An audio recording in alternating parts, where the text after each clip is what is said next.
The Prophet ﷺ said, 2 groups of my ummah, I haven't seen them yet. Women, pay attention my beloved sisters, women that are fully covered but fully nude. Ma'ilat mumilat, always swaying from side to side in their walk.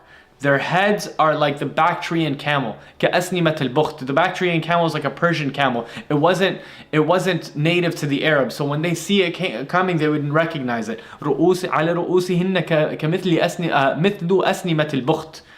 He said their heads are like the Bactrian camel's heads.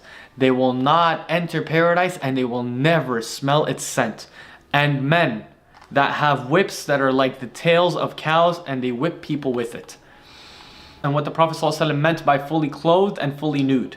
We know exactly what that means now. Like we see this. People are fully clothed but fully nude. Yani their malabis, their clothing is exposing everything. Right? She'd be fully clothed but she'd be fully nude.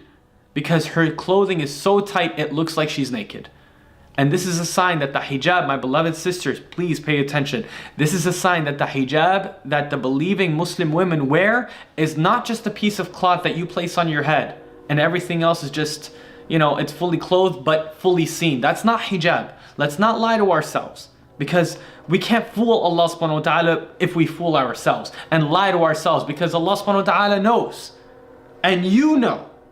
When you know better, you do better.